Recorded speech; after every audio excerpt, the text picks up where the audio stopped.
Hi there, my name is Kelley Cody Grimm. And I'm Max Grimm. And we are Creative Actors Lab. What we want to do is just talk a little bit about how you can bring creativity into your everyday life. Right. Hey, Hersh, thank you so much for joining us, everybody. As one of our New Year's resolutions for our podcast, we wanted to get more guests on. And Hersh is someone that we met while doing some acting coaching, and she actually helped us a lot with our initial podcast and suggestions and things like that. So we're very thankful. And why don't you tell us a little bit about yourself? So my name is Hersh. I am the owner and host of the HERshyt Show. And like Kelley was saying, we met because she is one of my coaches for improv and other things. And she does amazing table reads, which is very interesting to keep up the skills and practicing. It has been phenomenal since I've met Kelley. We clicked day one. Her and her awesome husband that's over there in the corner hiding. Max. There's so little room here. Yeah. But so I have we're going into season 4 starting in March for the HERshyt Show. So we also do interviews with up and coming artists and authors, and we speak on real life situations, and we're not as politically correct or, with our verbiage all the time, because I do cuss a lot on the HERshyt Show. But we like to put out information. We like to research. We like to research for people. So if anybody ever has any questions or want to come on as a guest, they can email the HERshyt Show, or you could check us out on Facebook, Instagram, or any podcast platform. So, yeah. And I also do emergency management in between time, meantime, my other job. And I'm retired Army, if you can't tell. Yeah. From my show. And I love that. And thank you for your service. And we were talking earlier, Max and I both went through Hurricane Andrew. Yes. In Miami. And so we are familiar with FEMA, at least the FEMA back in the 90s. But why don't you tell us a bit about your role with FEMA right now? Or as much as you. Yeah. Yeah, so I go where it's needed. So I'm a FEMA reservist, right? So it's not really full-time, but we go as disaster strikes and it gets presidentially declared, because that's a lot that people confuse on. Yes, a disaster may happen, a tornado may come through, but the local and state government or state emergency management pretty much requests for the federal level to step in and assist, right? We're on the sidelines waiting to jump in. Once it gets declared, we're there, right? We open up what we call the disaster recovery centers.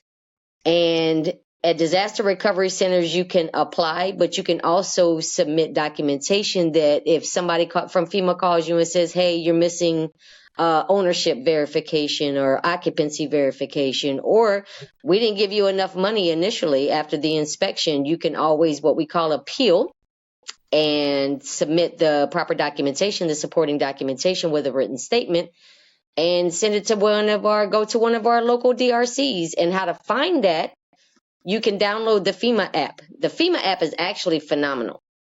You can check status, you can see where the disaster recovery centers are located, you can see if it's even been declared in your area.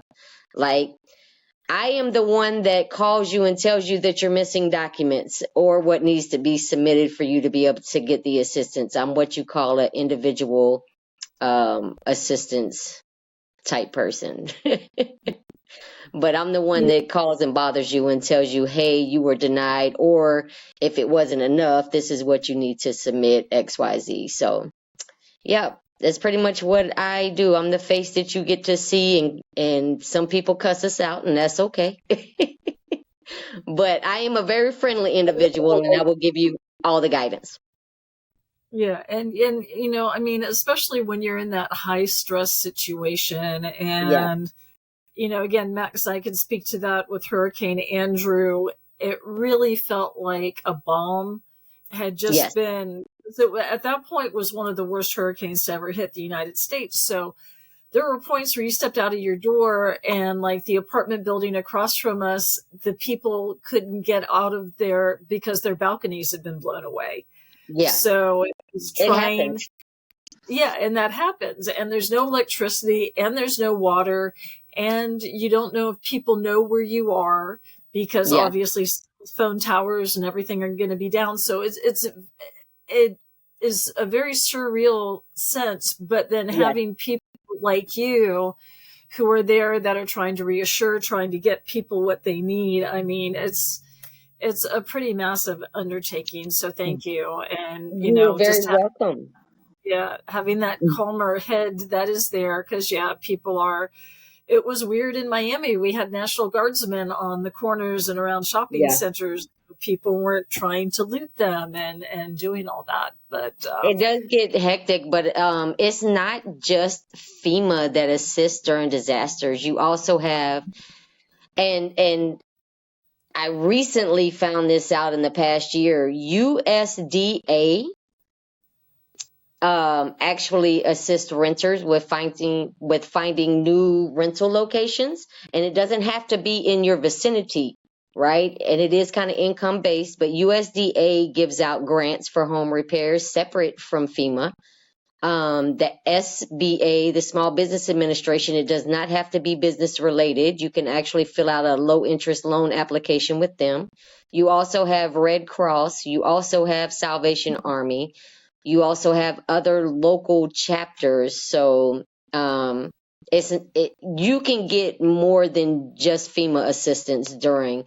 But what I always advise people, always, there's pretty much three things you need to do.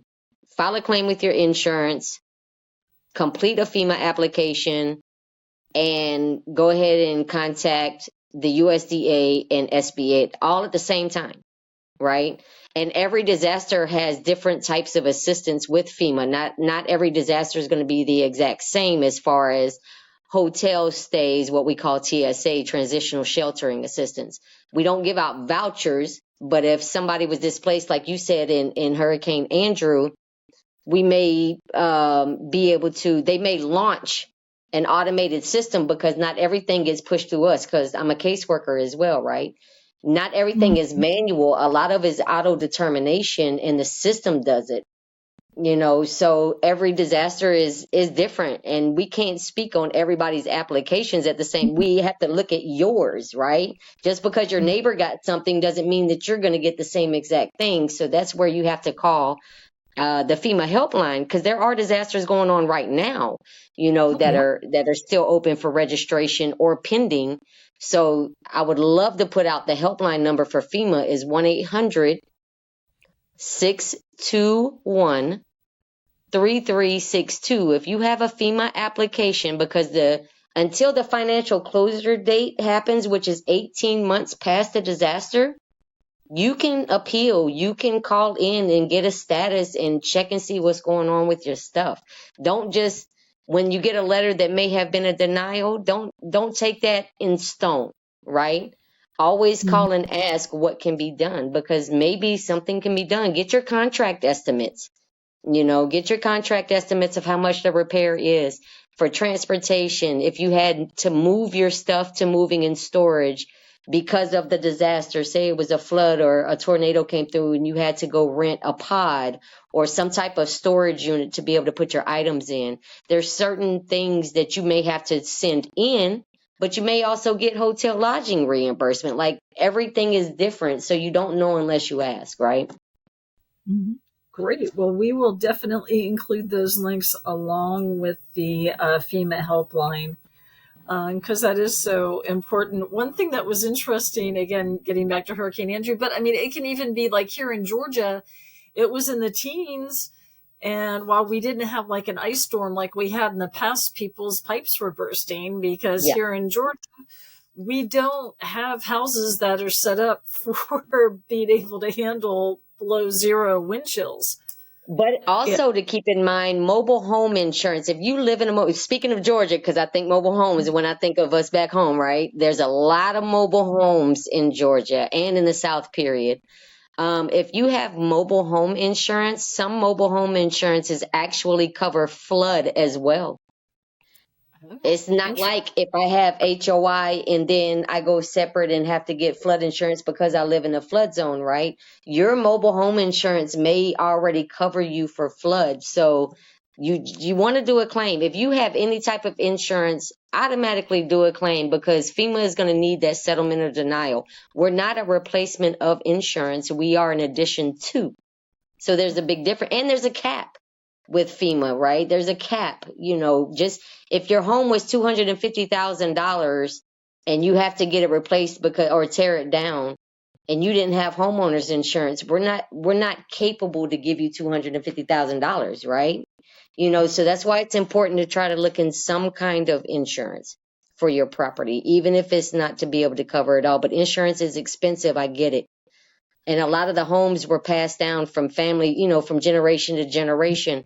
Make sure that you have supporting documentation showing that you were the one responsible if you moved into grandma's house or grandpa's house. Even if it is paid off, you still want to try to cover it down because there is a cap. There's a max amount authorized, and you can go on FEMA.gov and it'll tell you.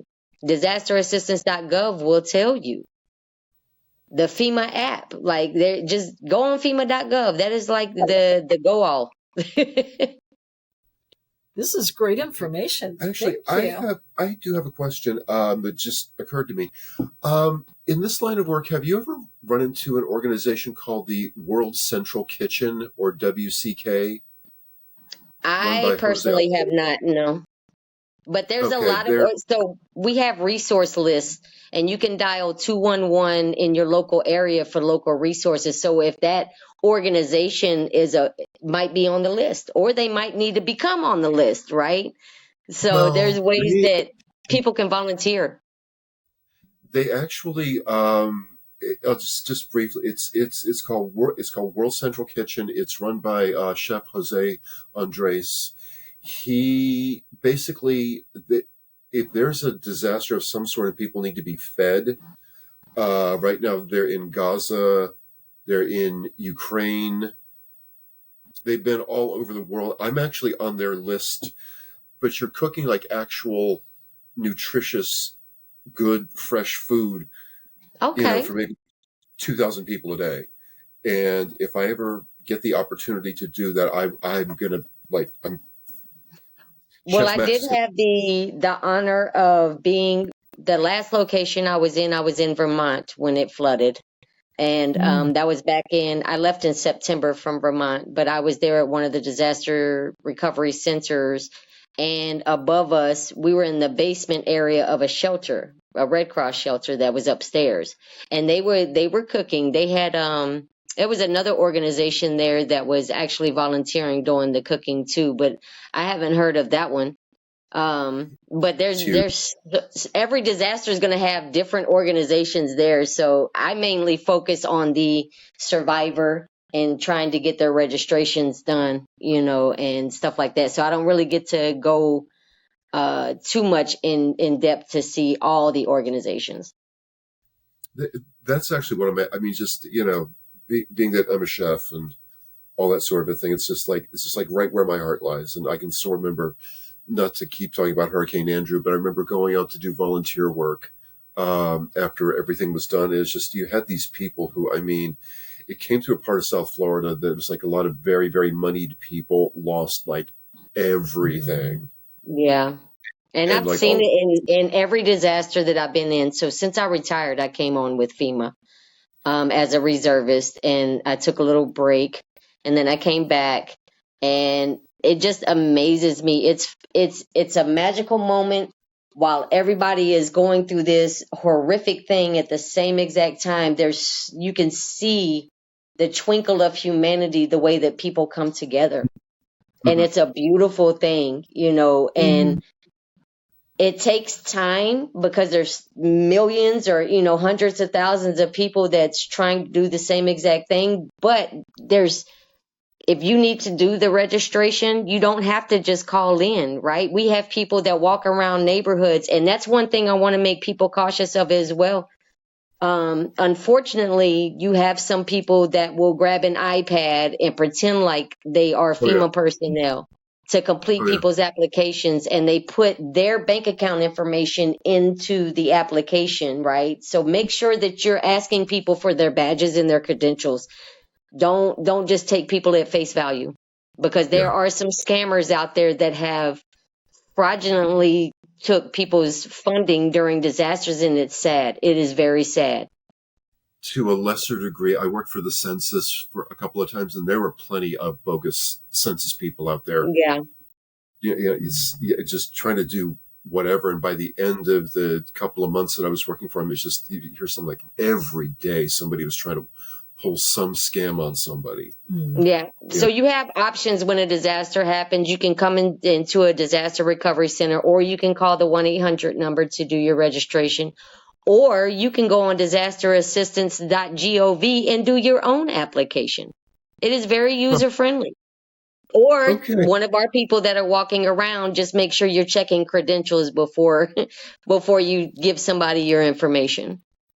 Yeah. I mean, with Andrew, that was 1992. Yeah. 90, yeah. So people weren't walking around with 4 iPads. months. Yeah. So yeah, no, they would have been walking around with pads and going, "Oh, by the way." Yeah. Now it is so user friendly, and there's some more changes that are coming up for the process to even be smoother. So I'm excited to see those changes this year. They're actually going to be happening this year before hurricane season. So it is going to be an even smoother process than what it has been, right? So I love what I do because I get to meet a lot of different individuals. I get to see the humanity part during a devastating period of somebody's life, and I'm able to help them at least get some kind of assistance to be able to get their primary home together. If you own a business or if it's a rental property, sorry, it's not happening with FEMA. We focus on primary residence. You occupy that home because we want to make sure that you have a safe home to live in, right? So if you own a business or if it's your rental property, your renters, people that are renting the property, can do a rental application. But if you don't live in that property and you just own it, I hope you got insurance, because I Oh have to yeah. be the bad guy to say sorry. Now, let me ask you this. And again, obviously, if I ask you any question and you can't answer it, just tell me to shut up. But about how many people do you think you have working there with you in this capacity? Oh, that. It really depends on that. That I can't answer because I have no idea. I don't want to tell you a story. But Okay. it depends on it depends on the size of the disaster. It Sure. depends on, and there's not just my group. You have so many different sections in FEMA. You know, you'll see the external affairs, you'll see the DSA personnel that are somewhat like what I do, but they go out into the neighborhoods. You also have hazard mitigation is a big thing where we're trying to assist you with understanding the mitigation of preventing it from happening again to your furnace, to your water heater, how to raise your stuff, so they have their own specialties. And then you have the DRC capacity, and then you have like is thousands that are coming. It's not just a couple hundred people, I promise. What now? Are there a lot of like people like yourself, a lot of former like long-term military people there? I've met quite a few veterans that work for FEMA, yes. But Okay. again, I don't know everybody because there's a lot of us, and not all of us get to work on every single disaster. You're going to meet new people that work with you because we don't all get to go to an office, throughout the year and speak to each other. We're reservists, so we get called upon as we're needed. And then you have the virtual team that work strictly virtual. They're the ones doing the helplines and stuff. So it just really that's man, there's so many people that work for FEMA, it is ridiculous. Yeah, I guess I'm trying to phrase this in such a way that it's not like an off limits question. But when you go out on one of these things, how much during the course of time are you working, and do you get any sort of downtime at all? During the first push of a disaster, nobody's getting any downtime. It's 7 days a week. All hands on deck, 10 to 12-hour shifts, because we're here for the survivors. That is the sole purpose of our position, is for the survivors. So it can be from 7 days a week. I think right now we're doing 6 days a week. So it really just depends on, after the first push, the first like 90 days, you have 60 days to put in your application unless they extend that a little bit. Like recently we got found out they did extend it out like 2 weeks for people to register, right? To give people chance to still register. So again, it depends on the actual disaster itself, the impact, how massive it is. If it's something where it's just one county, then it's not going to be as many people boots on ground, but we're still going to be 6 or 7 days a week. You know what I mean? Until it dwindles down to a point to where not many people are coming in, and then we're behind the scenes. We're not leaving, but we're working other factors. We're doing call outs, we're checking on people, double checking on people. We actually have what we call the VAL assistance crew too, where if somebody can't get somewhere and they need an extra oomph or an extra assistance per se to be able to complete their application, or to be able to send in documents, and they can't leave their property because of mobility issues or some type of what we call access and functional needs situation, then we have a group that may go to them. So it's all intertwined, and there's so many different specialties working together at the same time for the benefit of the survivor. It's not for us. We're here for them. So we don't even ask for downtime. We already know that we're going to be doing 7-day, 12-hour shifts for a while. Okay. So what I really want to ask here is, you guys who were there putting in these long hours under very difficult situations for protracted periods of time, how do you take care of yourself?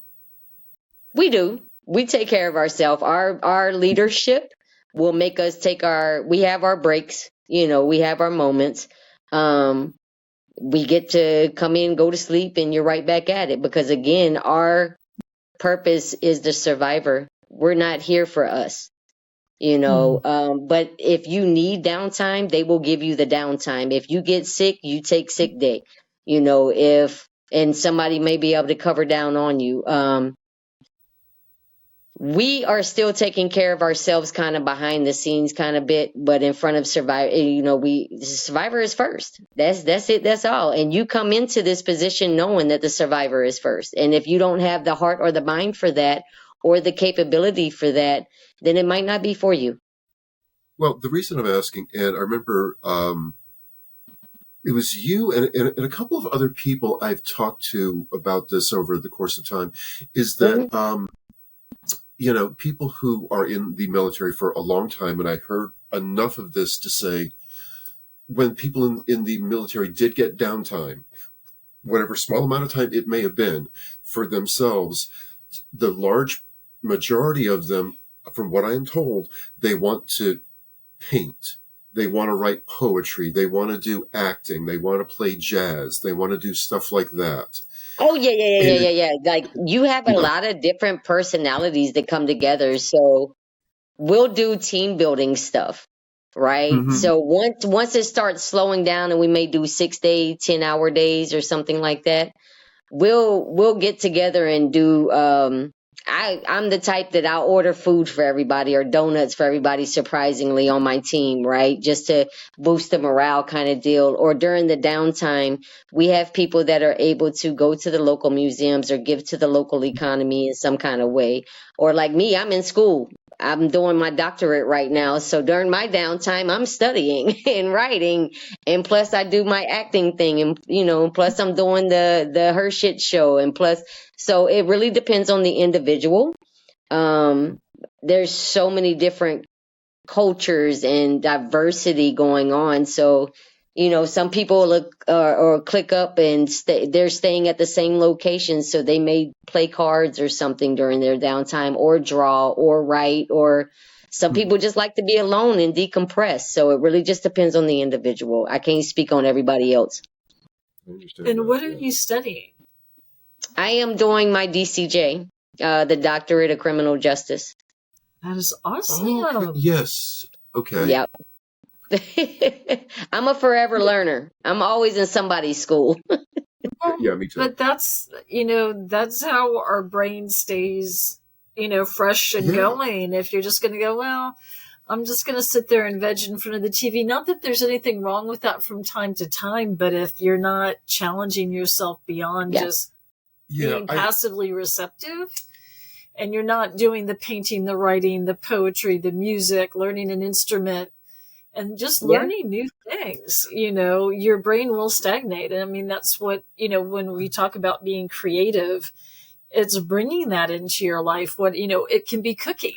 It can be learning a new recipe. Yes. It can be learning, there's any number of ways that you can be creative. So, again, I think everybody, it does your brain so much good if you are a lifelong student. Yeah. Yeah. And we'll to do that. We'll bring out the grills. Somebody might buy a grill, or somebody might bring, like me, I love to cook, like you said about cooking. So I'll bring my pressure pots and my rice cooker and stuff like that, and I'll cook for the team. Or, everybody will make their own special dish or whatnot, however they can, because we might not be in a location where we have a kitchen. So we're improvising. We'll cook on a grill, or even put pots on a grill, iron skillets on a grill, make homemade chili, or make, stuff like that. We try to do things to keep everybody motivated and boosted some kind of way. But at the end of the day, it's about the survivor. That's what we're in the field for, is for the survivor, and trying to assist in any which way that we possibly can by giving them the information, or just keeping their spirits up and letting them vent, because everybody needs somebody to talk to. So I'll let you sit in front of me and cuss about everything that's going on. And then, at the end of the day, we're going to come up with a solution and figure out what's your next steps. Yeah. I mean, whether you're experiencing hurricanes on the Atlantic side, or, fires in California, and, brush fires and things like that, or not even brush fires. I mean, pretty major fires when it gets hotter. Yeah. Or even tornadoes in Georgia.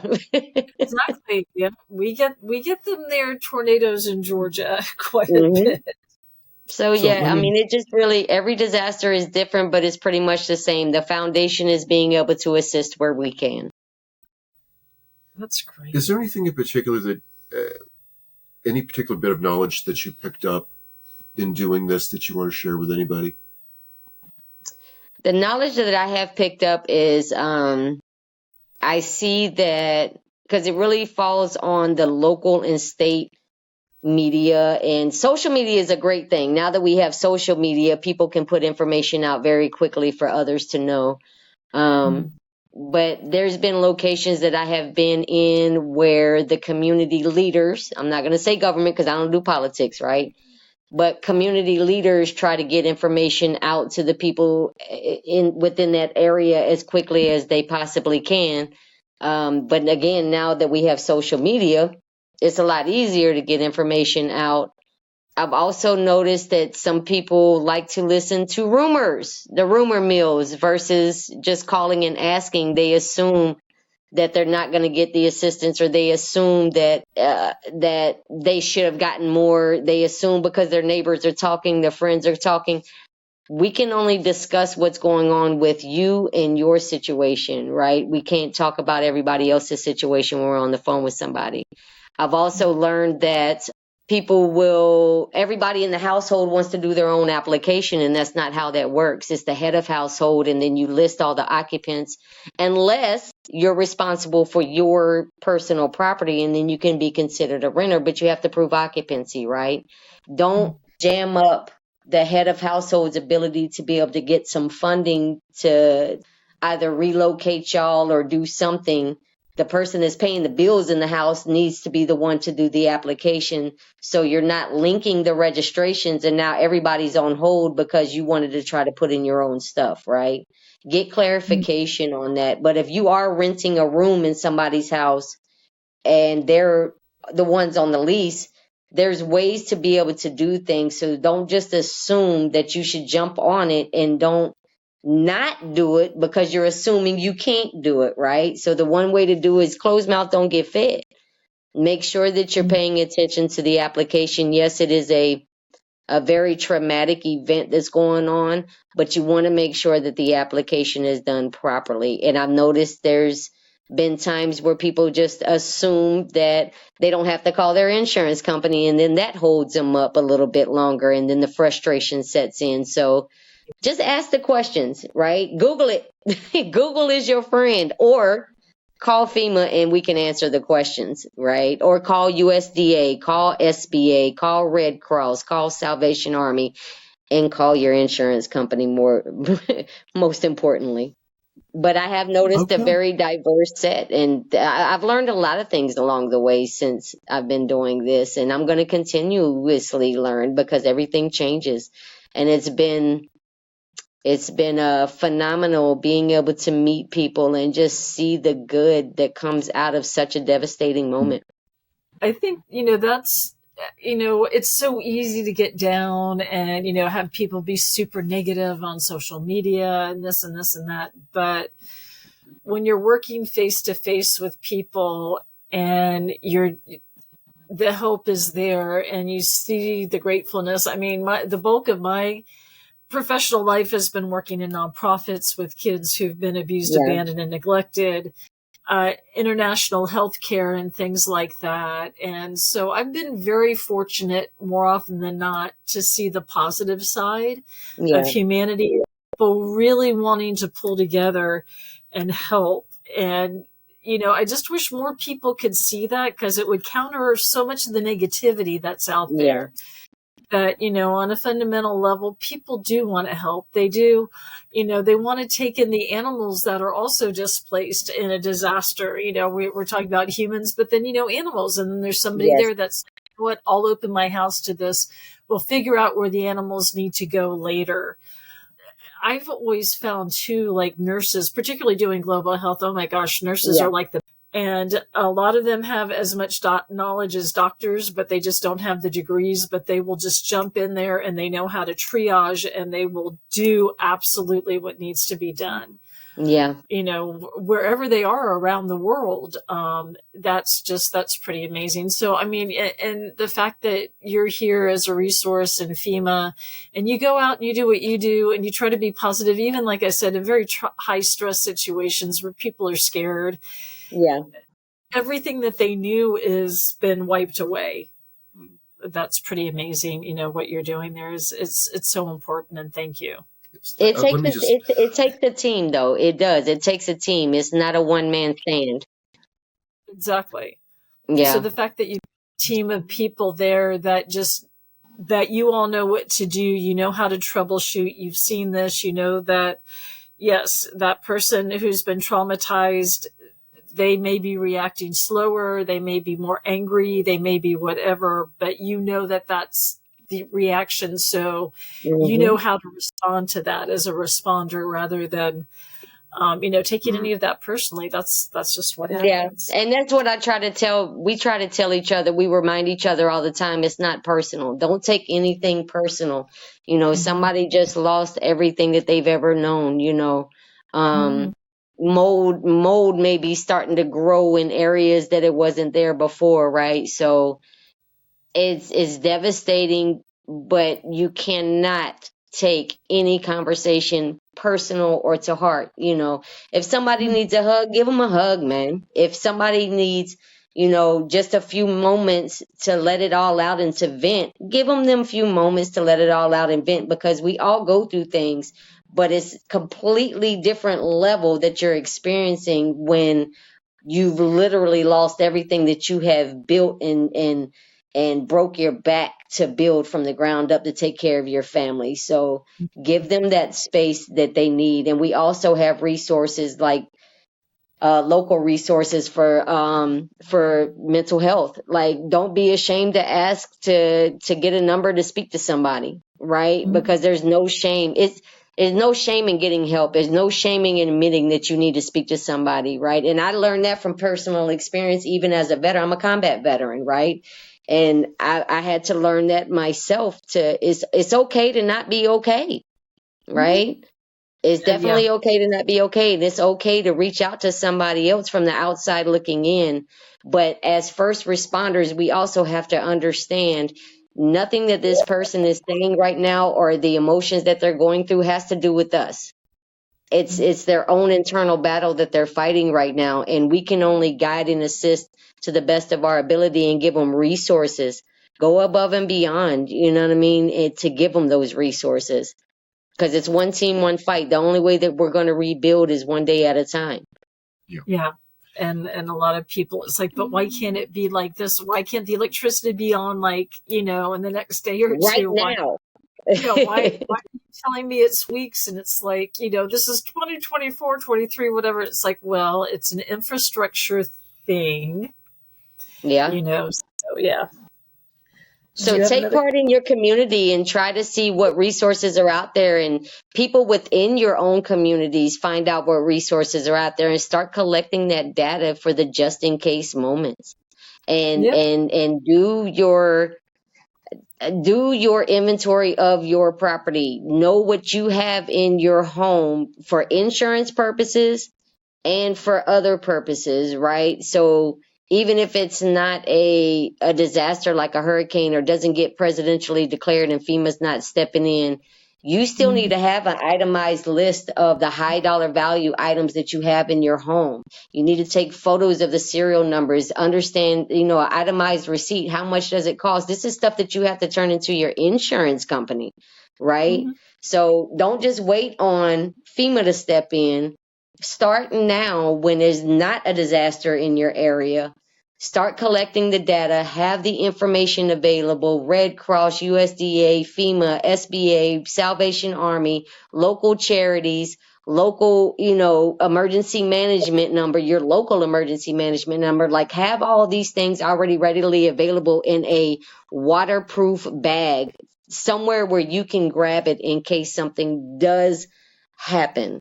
So you are aware.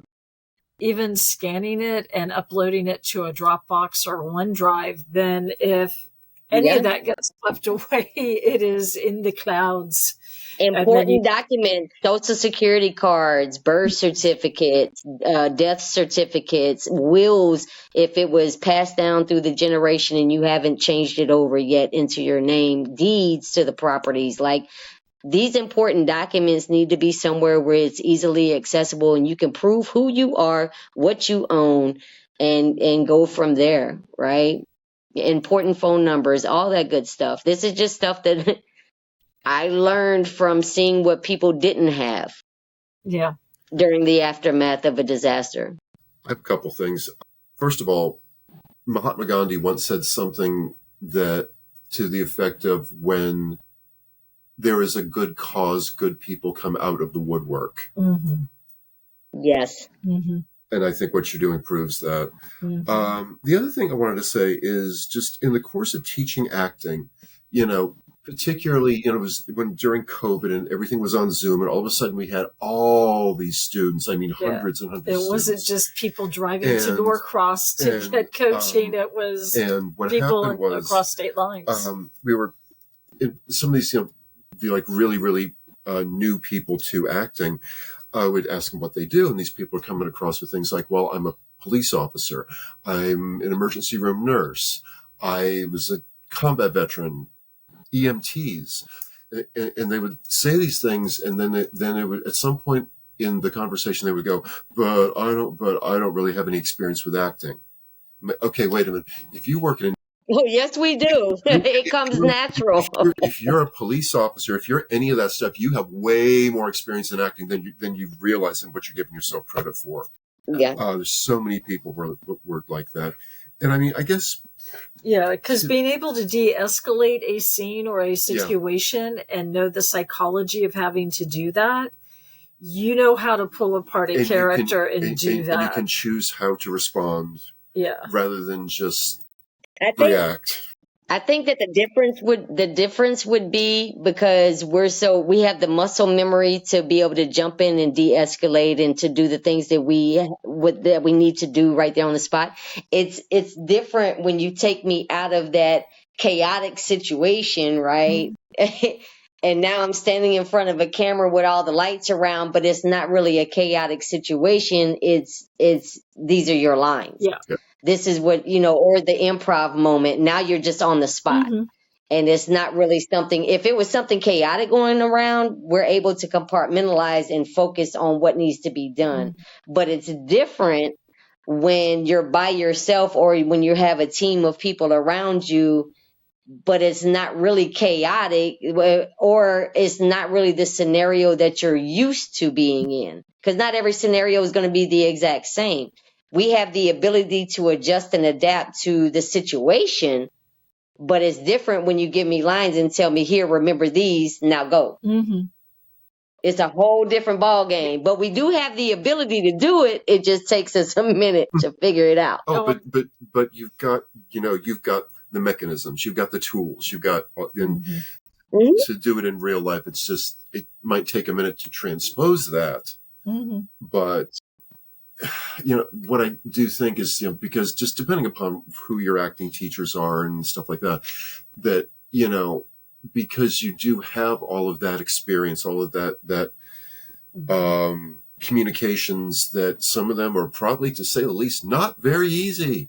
But for the fact that you can choose your reaction rather than just respond in whatever way, that's so valuable. That's so important. Yeah, I mean, we were talking about like people who've basically been brought up in the theater who don't have retail experience or working in disasters or, police experience. So they're trying to replicate something that they don't really authentically know, which is why I tell people, don't ever be ashamed of your day job, because this is what you use as a jumping off point.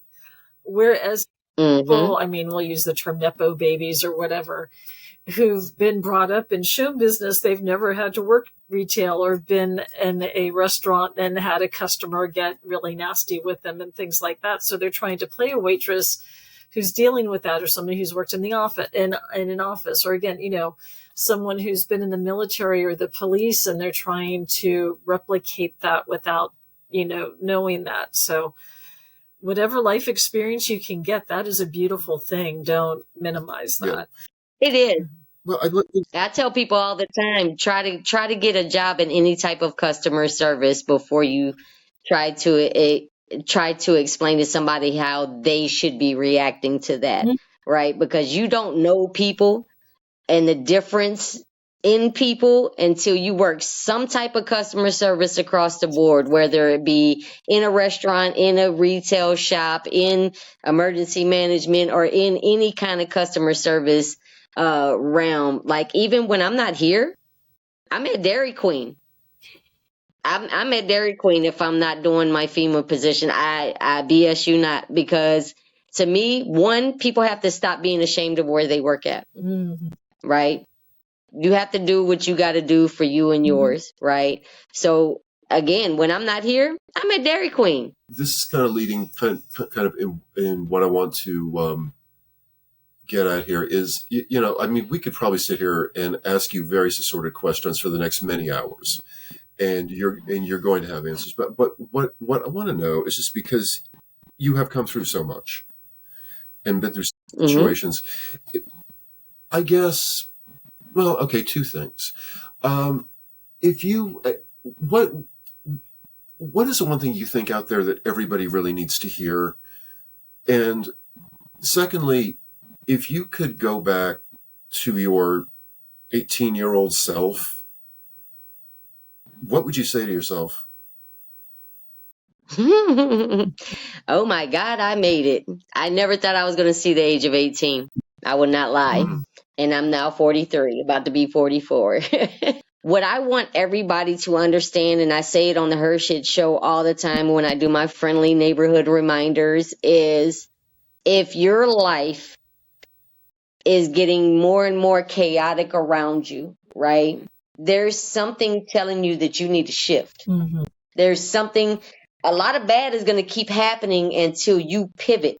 And you have the ability to pivot at any given time. It is about you. We live every day, we die once, right? So what you want to get done in your life, whether that be a new position, a new job, or changing careers. Yes, everything is going to be scary, but baby, the only thing that is going to be really scary is if you don't try at all. You're going to fail. That's life. You're going to fail, you're going to learn, you're going to make mistakes, but you got to keep pushing. You have to keep focused on your goals, and your goals are even going to change, right? So I tell people to try to have that 2-year goal, right? The short-term goal, and then the 5-year goal, and then where do you see yourself in 10 years? You know, and that's going to start you on your path. And no matter where you come from or how you were raised, you do not have to continuously go down that same path. You have the ability to say enough is enough. I'm not raising my children the way that I was raised. I'm not going to have my children around the way that I once was myself. I'm not going to do that, because you always have examples around you of what to be like and what not to be like. My motivators are what not to be like. I don't want to be like this individual. I didn't want to be like that individual. And I've been pretty much on my own since I was 13 years old. So I can speak from a lot of experience when it comes down to being homeless, to being, shunned to the side, to being told no. You're going to be told no a lot of times in your life, baby. You are. But it's okay, because all it takes is that one yes, and people are only going to remember your last fuck up. So no matter how much good you do, they're going to remember that one time that you fucked up. And that's okay, because that's the old you. Don't look back, because if you keep looking back, you're going to run into something right in front of you that you could have avoided. So make your choices, make them wisely, do what your pockets, freedom, and sanity can handle, and keep it moving. Fuck what everybody else is doing. Focus on what you got going on and live every day, because you only die once, permanently. You gotta leave it right there. Yeah, amen. I'm not gonna say, that is fantastic. Okay, we're gonna end it right there. Yeah, that was so well said. Let me just say this much also. I had no idea you were doing this. I didn't know that you were off, doing this. I had no clue about this until like an hour ago or something. Until you were. Yeah, I don't tell people. You're an hour-year-old. I had no idea. So on 2 counts, I want to say, first of all, thank you for doing this, because if you had said I can't do it, I would have totally understood. And oh no, I was excited to see y'all. I was excited. Well, to see you too. The other thing that I want to say thank you for is, as we said when we first started this, and I just wanted to touch on this, is, we've never done a podcast. We have no idea what we're doing here. And you came in and basically told us all this stuff, and do this and try this and try that. And it was like, honestly, you were the best resource. Yeah. You really, just to get all this stuff going.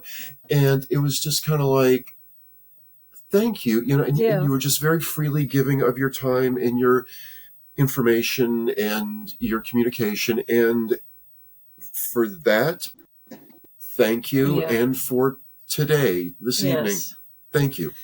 And otherwise, I'm not going to say another word. Yeah, no, really. Go forth. Use Hersh as your example. You can go forth and make a difference in the world however you want to do that for yourself, but you have the ability to do that. And I'm just grateful that I was able to meet y'all, and we have a forever lifetime of friendship right here in this little circle. Yeah, there's been some really special people who have come along. And I never would have expected to. Exactly. And we're very grateful for that. So thank you so much. Ma'am. Well, I look forward to future discussions off the camera and on the camera. And then y'all got to come on the HERshyt Show so we could do another interview for season 4 of the HERshyt Show. And again, if anybody ever has any questions, you can reach out to HERshytShow@gmail.com, or reach out to, I'm the only one that really checks all the social media. So Facebook and Instagram, I got you. Yeah. In fact, we will include all those links, your email, your Instagrams, your website. So people definitely check out HERshyt Show. It's a lot of fun. It will get you thinking. And yeah, as you said, you may not agree, you may cuss at you, but please. Again, that's okay. Because And that's okay. That's okay, because it's good to explore other points of view. Again, as an artist, that's how we grow. As a human being, that's how we grow. But yes, thank you so much for taking the time and talking with us. And take care of yourself. Yes, and please. and we'll be in touch. And I'll let you know about the next table reads. But we'd love to have you there. Stay safe. Yeah. Yes, ma'am. It's always an honor.